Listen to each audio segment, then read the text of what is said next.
आज है 25 दिसंबर 20,224 दिन बुधवार। वेलकम बैक टू डेली खबरी यूपी। चलिए देखते हैं उत्तर प्रदेश की 25 फटाफट बड़ी खबरों को। परिवहन निगम ने दिया नए साल का तोहफा, घटाया गया जनरत बसेस का किराया। पूर्व प्रधानमंत्री अटल बिहारी वाजपेयी के जन्मतिथि पर परिवहन निगम ने यात्रियों को तोहफा दिया है। वातानुकूलित जनरत सेवाओं में 20% की कमी कर दी गई। यह जानकारी देते हुए परिवहन मंत्री दयाशंकर सिंह ने बताया कि वातानुकूल जन बसेस का किराया आज 25 दिसंबर से 1.63 प्रति किलोमीटर की जगह 1.45 प्रति यात्री प्रति किलोमीटर कर दिया गया है। इसके अलावा 2/2 जनरत बस सेवा का किराया 1.93 प्रति किलोमीटर से घटाकर 1.60 यात्री प्रति किलोमीटर कर दिया गया है। यूपी में अब रिंग रोड की तरह बनेंगी रिंग रेल, 10 स्टेशन होंगे विकसित, यात्रियों को मिलेगा बड़ा फायदा। उत्तर प्रदेश पिछले कुछ सालों में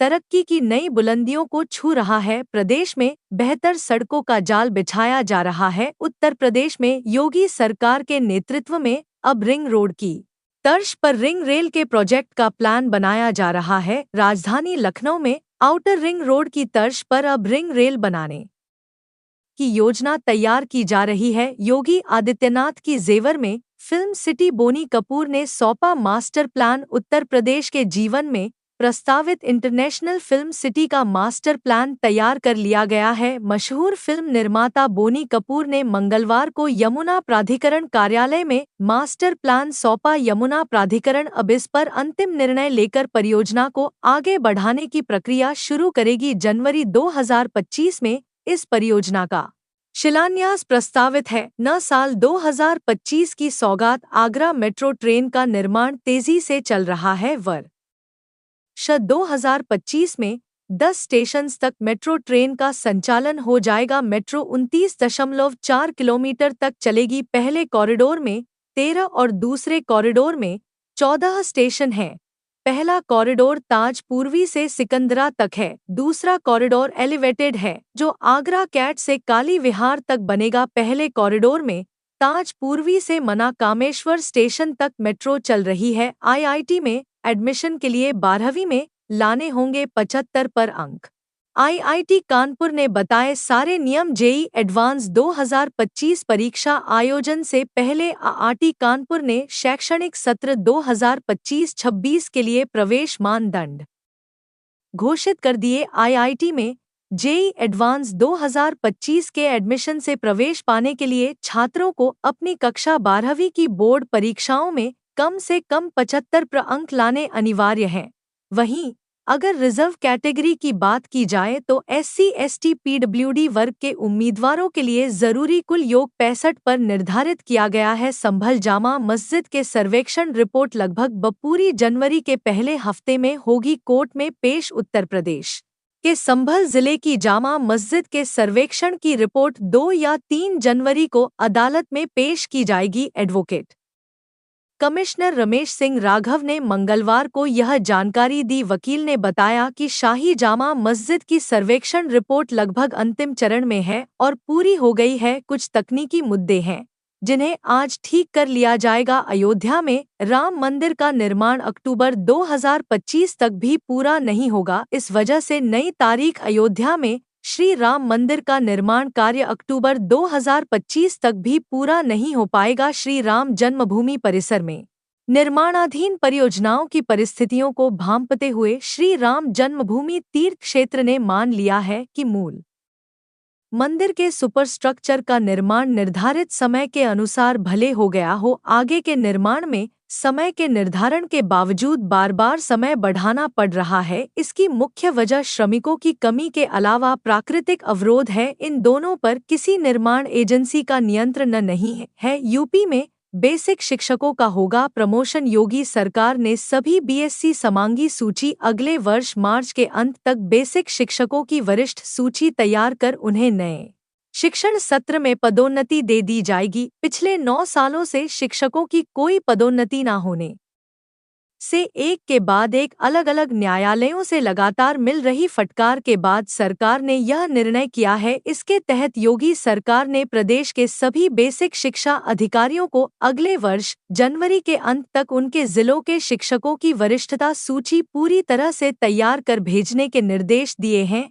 यूपी में बाराबंकी से बहराइच के बीच बनेगा पहला डिजिटल हाईवे और आरामदायक भी होगा। यूपी में पहला डिजिटल हाईवे बनाने की तैयारी शुरू हो गई है।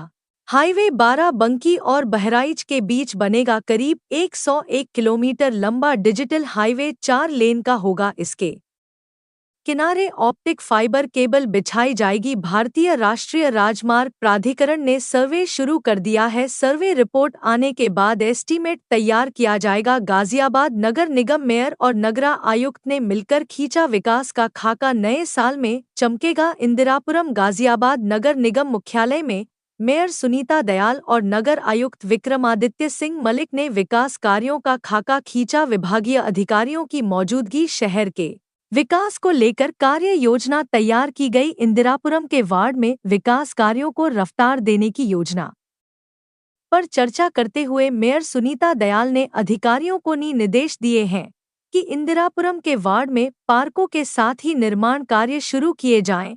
यड़ा में रियल स्टेट न्यू ईयर पर करेगा बूम। एयरपोर्ट शुरू होने के बाद और तेज होगी प्रॉपर्टी की उड़ान। नाइट फ्रैंक और NARDCO की ओर से जारी किए गए सर्वे के मुताबिक 62% उद्योग विशेषज्ञों का मानना है कि रेजिडेंशियल सेक्टर में 1 करोड़ या उससे अधिक कीमत वाले घरों की कीमतों में बढ़ोतरी हो सकती है। इसके अलावा बिक्री में 40% इजाफे का भी अनुमान है, जबकि 38% का मानना है कि बाजार स्थिर रह सकता है। मालवीय जयंती पर BHU में नजर आएगी महाकुंभ की लाख फूलों से महकेगी महामना बगिया। काशी हिंदू विश्वविद्यालय अपने संस्थापक पंडित महामना मदन मोहन मालवीय की जयंती को बड़े ही धूमधाम से मनाने के लिए तैयार है। महामना की जयंती पर विश्वविद्यालय 3 दिनों 25 से 27 दिसंबर तक विविध सांस्कृतिक और प्रदर्शनी कार्यक्रमों का आयोजन करेगा। IIT कानपुर में 1035 छात्रों को मिली नौकरी। IIT कानपुर में चल रहे पहले चरण का प्लेसमेंट ड्राइव खत्म हो गया है। इसमें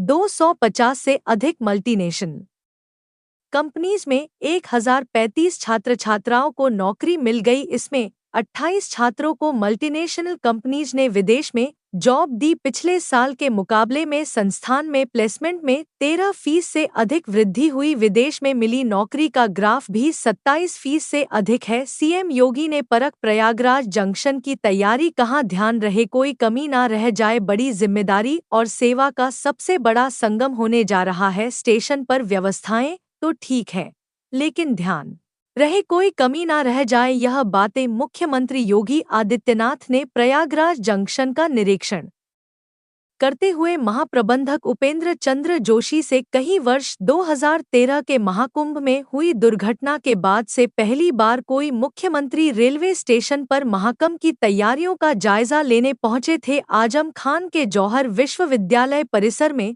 शत्रु संपत्ति होगी। नीला रामपुर में आजम खान के मोहम्मद अली जौहर विश्वविद्यालय परिसर स्थित शत्रु संपत्ति को जल्द ही नीलाम किया जाएगा। इसके लिए गृह मंत्रालय से प्रक्रिया पूरी की जाएगी। हमेशा विवादों के घेरे में रही मोहम्मद अली जौहर यूनिवर्सिटी में 13.842 हेक्टेयर शत्रु संपत्ति चिन्हित की थी। करीब 5 माह पूर्व प्रशासन ने इसे शत्रु संपत्ति अभिरक्षा को सुपुर्द किया था। अंबेडकर को लेकर बसपा का प्रदर्शन। कांग्रेस पर बरसे योगी। बाबा साहब भीमराव अंबेडकर पर केंद्रीय गृह मंत्री अमित शाह के टिप्पण के खिलाफ बसपा सुप्रीमो मायावती ने 24 दिसंबर को देशव्यापी प्रदर्शन का ऐलान किया। उनके आह्वान पर लखनऊ, गोरखपुर सहित कई जिलों में बसपा कार्यकर्ताओं ने प्रदर्शन किया। लखनऊ में बड़ी संख्या में बसपा कार्यकर्ता हाथों में बाबा साहेब की तस्वीरें और नीले झंडे लिए सड़क पर उतरे। गोरखपुर में भी बसपा कार्यकर्ताओं ने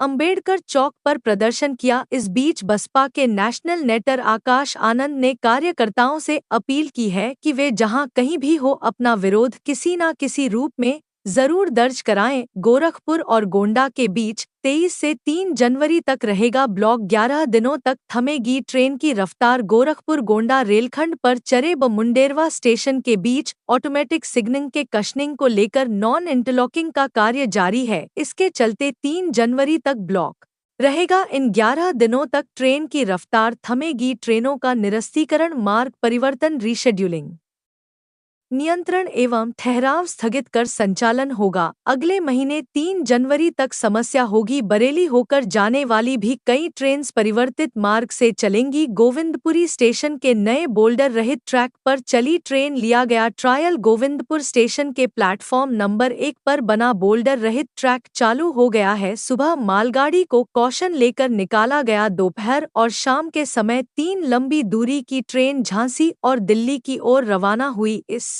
दौरान ट्रेन की गति करीब 30 किलोमीटर प्रति घंटे रही। स्टेशन पर पिछले करीब सवा महीने से प्लेटफॉर्म नंबर 1 के ट्रैक पर कार्य चल रहा था। यूपी के जिले में 11 गांव की जमीन अधिग्रहण कर बसाई जाएगी नई टाउनशिप। उत्तर प्रदेश में पीतल नगरी के नाम से दुनिया भर में पहचान बनाने वाले मुरादाबाद शहर में विकास की बयार बहने वाली है। प्रदेश सरकार ने मुरादाबाद विकास प्राधिकरण को नई टाउनशिप बसाने के लिए जमीन खरीदने को मंजूरी दे दी। इसमें शिवालिक नाम से टाउनशिप बसाई जाएगी। इसके लिए सरकार ने करोड़ को नए 11 गांव की जमीन खरीदने के लिए समायोजित कर दिया है। यूपी में नई रेल लाइन बिछाने के लिए 20 गांव की जमीन होगी अधिग्रहण।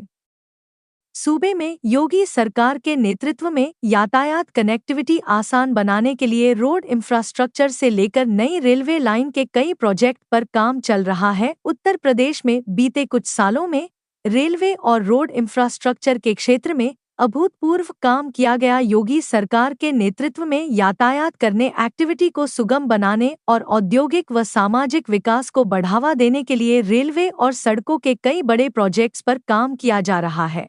उत्तर प्रदेश में जूनियर असिस्टेंट के पदों पर निकली भर्ती। सरकारी नौकरी के चाहत रखने वाले उम्मीदवारों के लिए खुशखबरी है। दरअसल उत्तर प्रदेश अधीना सेवा चयन आयोग की ओर से जूनियर असिस्टेंट के कई पदों पर भर्ती निकली। इसके लिए पंजीकरण प्रक्रिया शुरू कर दी गई। योग्य व इच्छुक उम्मीदवार इन पदों पर आवेदन करने के लिए यूपीएसएससी की आधिकारिक वेबसाइट पर विजिट कर सकते हैं।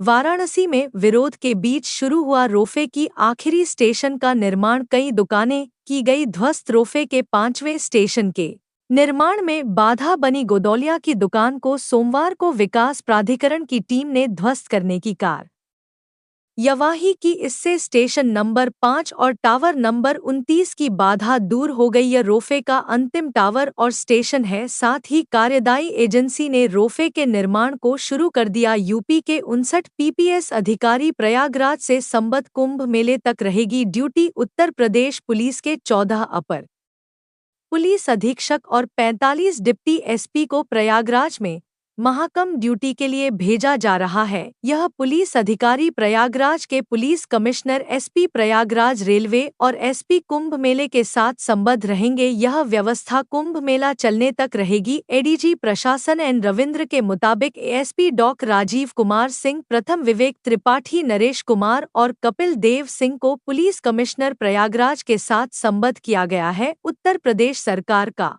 बड़ा फैसला, एक ही झटके में निपट जाएंगे हजारों मुकदमे। उत्तर प्रदेश के जिलों में चल रहे स्टम के मुकदमों को निपटाने के लिए सरकार ने समाधान योजना शुरू कर दी। इस समाधान योजना से उत्तर प्रदेश के अलग अलग जिलों में चल रहे 54,000 वाद समाप्त हो जाएंगे। आपको पता ही होगा कि किसी भी प्रकार की प्रॉपर्टी खरीदने अथवा बेचने पर स्टम्प ड्यूटी के रूप में शुल्क देना पड़ता है। संभल जामा मस्जिद केस में सर्वे रिपोर्ट जनवरी के पहले सप्ताह में होगी पेश। कोर्ट कमिश्नर बोले, हम पूरी तरह से तैयार। संभल के चाबा मस्जिद में हरिहर मंदिर होने के मामले में कोर्ट कमिश्नर रमेश सिंह राघव जनवरी 2025 के पहले सप्ताह में न्यायालय में बंद लिफाफे में सर्वे रिपोर्ट पेश कर सकते हैं।